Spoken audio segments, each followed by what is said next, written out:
Welcome back.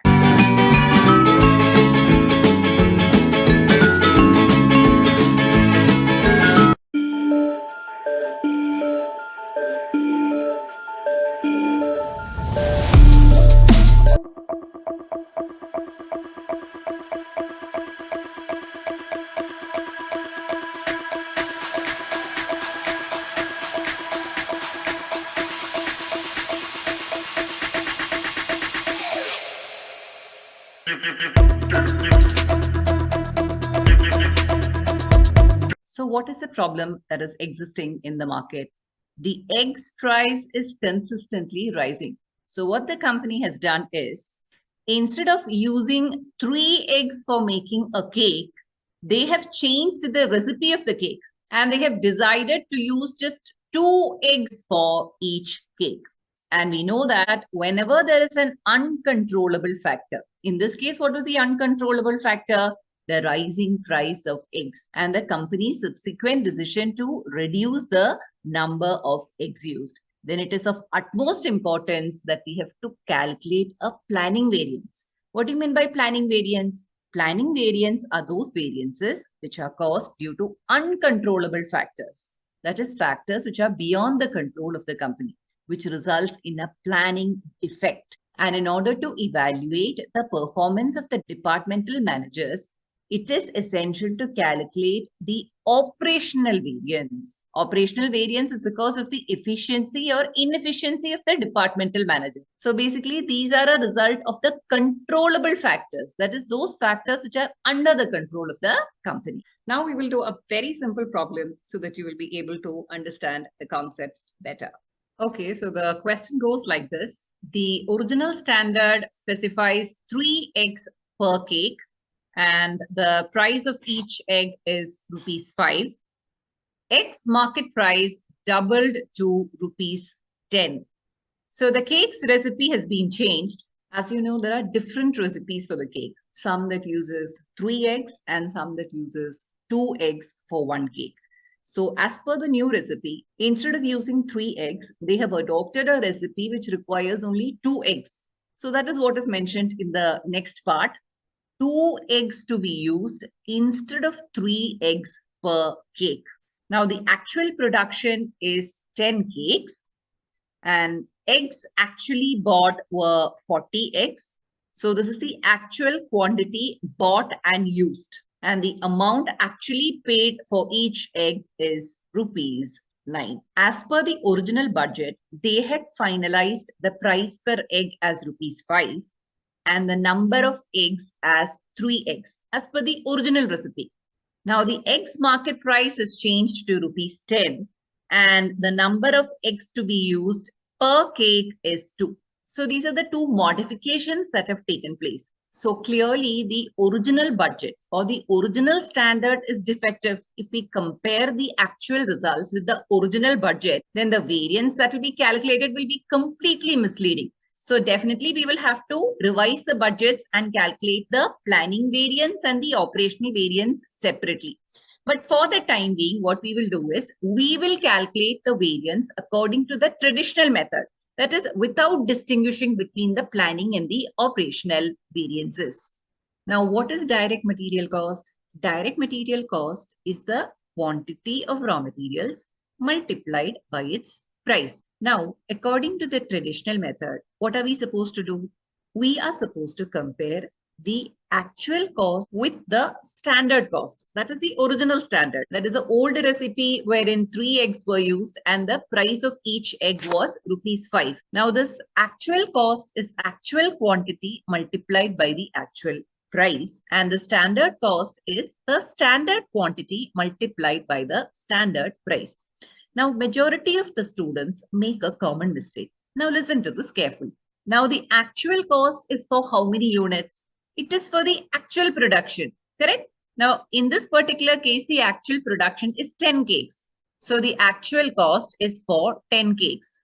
Now, the actual cost is to be compared with the standards of how many cakes? Naturally, it is for 10 cakes only, correct? You have to compare the actual cost incurred for making 10 cakes with the standard cost of making 10 cakes. That is a meaningful method, right? But what happens is, in the question, they will give the budgeted production. So say the budgeted production given in the question is say 12 cakes. Then what the students usually do is they take the standard cost of 12 cakes instead of the actual production.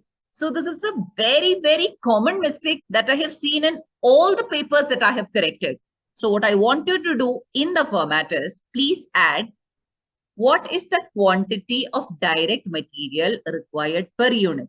And then I want you to take note of the actual production.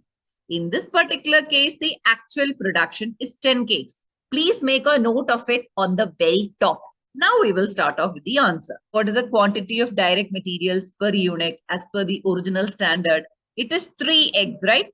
So if you're making 10 cakes, how many eggs are required? It's 3 into 10 or 30 eggs. So the standard quantity as per the original standard is 30 eggs for making 10 cakes. And the original standard price is rupees 5. So totally 30 into 5 or 150 rupees is the standard cost that is to be incurred for the eggs. Now coming to the actual cost. What is the actual quantity of eggs that have been used? It is 40. And what is the actual price at which we bought? It is rupees 9.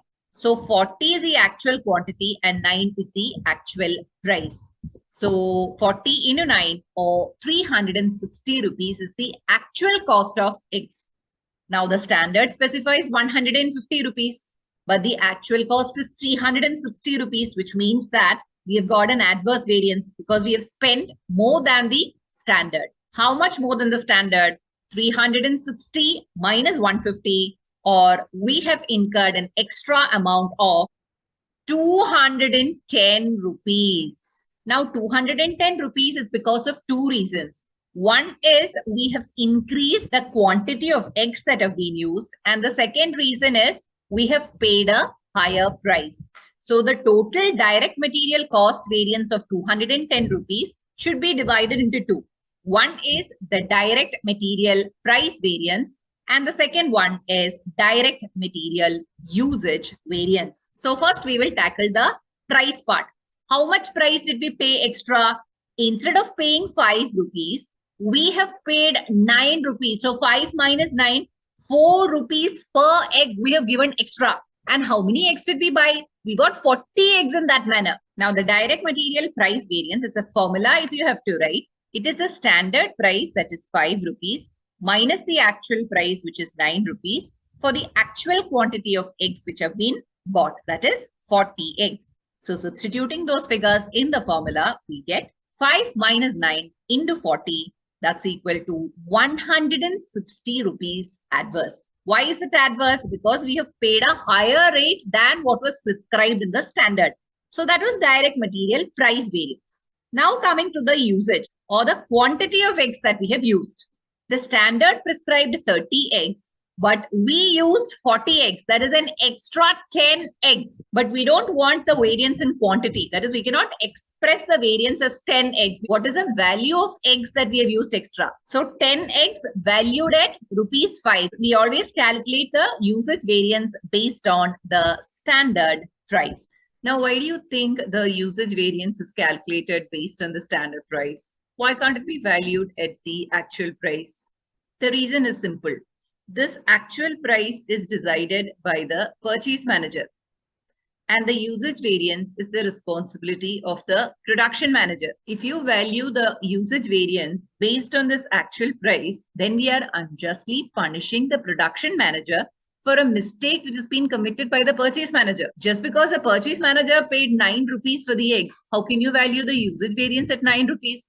You have to definitely value the usage variance based on always the standard price. So as a formula, if we have to write, it is the standard quantity, that is 30 eggs, minus the actual quantity, we have used 40 eggs, multiplied by standard price, that is rupees 5. So substituting those figures in the formula, we get the variance as 50 rupees adverse. So the price variance is 160 adverse, and the usage variance is 50 adverse. So totaling to 210 rupees. So that is exactly the total variance that we had calculated earlier. So our variances are right.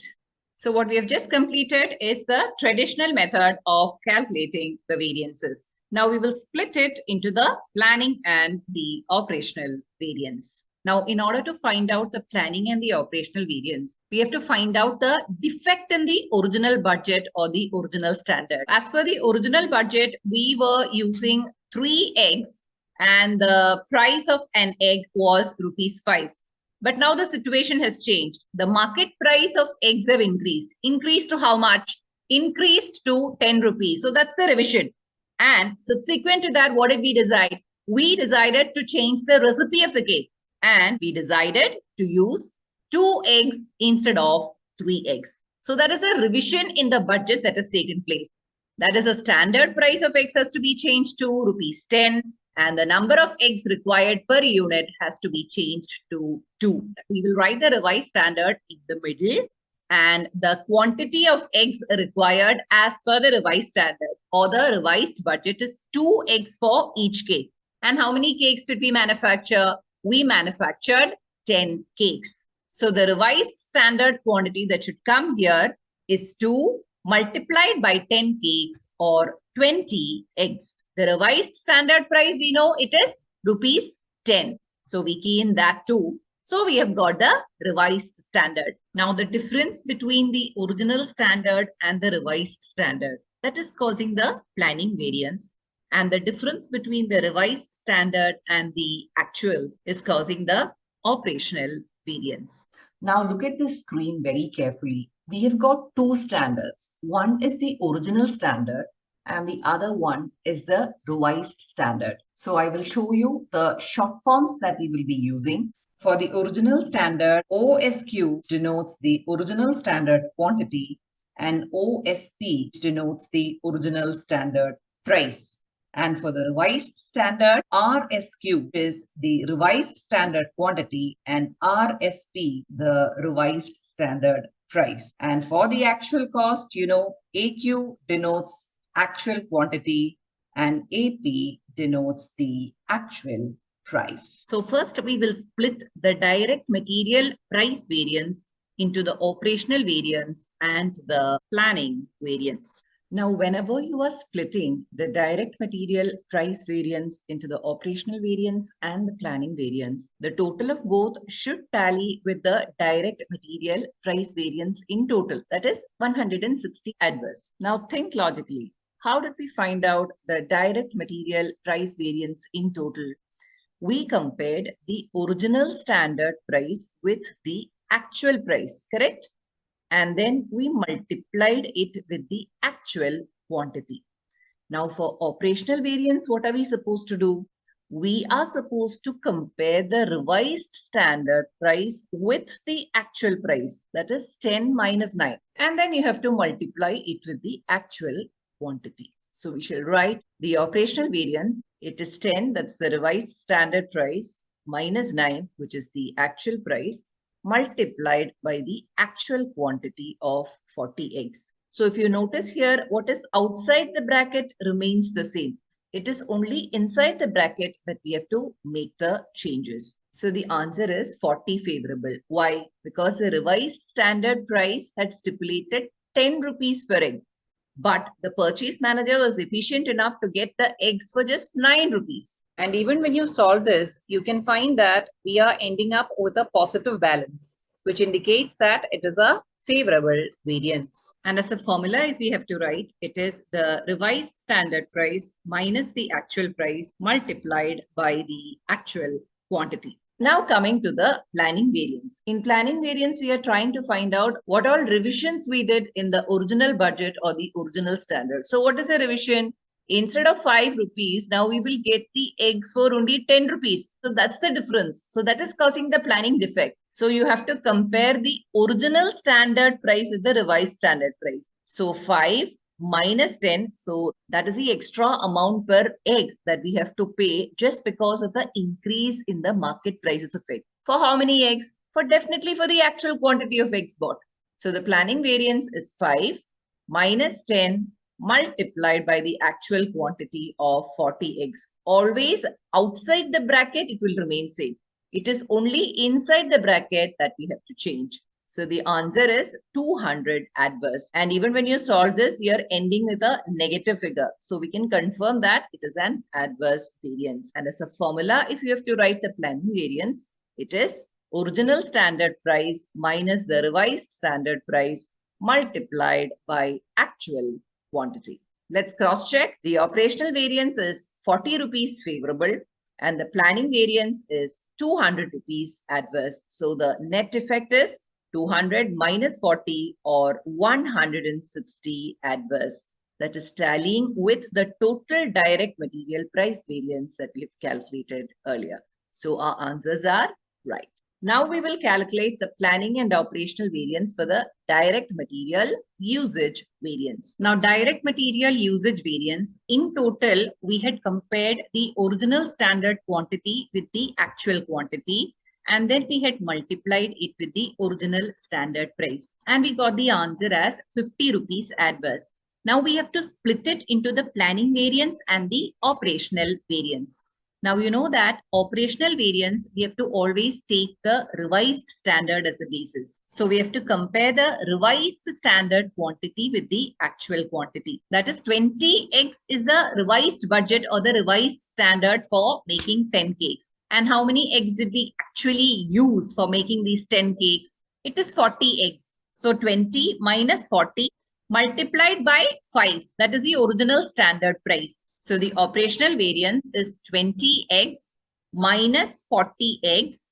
That's the quantity part. And when you have to value it, you have to multiply it with the original standard price. So the answer works out to 100 rupees adverse. And you would have noticed that we are ending with a negative balance, which itself indicates that it is an adverse variance. And if you have to write it as a formula, it is the revised standard quantity minus the actual quantity multiplied by original standard price.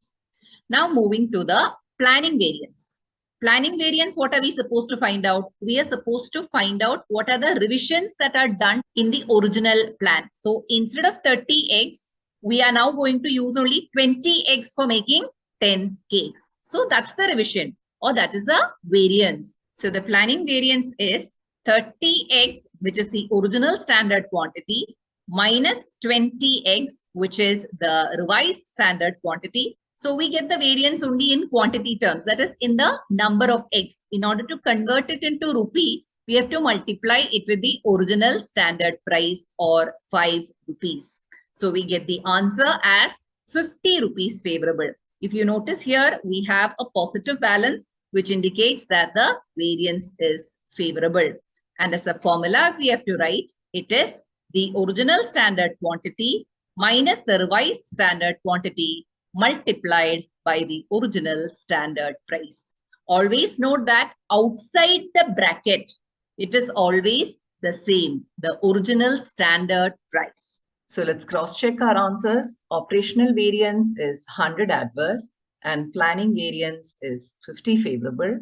So net effect is 100 minus 50 or 50 adverse, which is exactly tallying with the direct material usage variance in total. So our answers are right.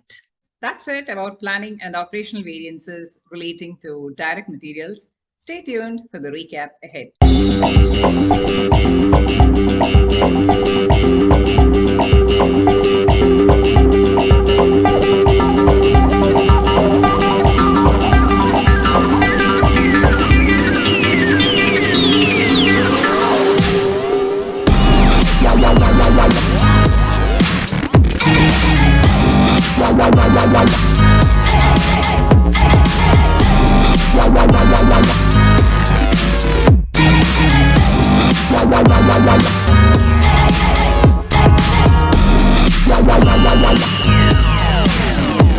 Yeah.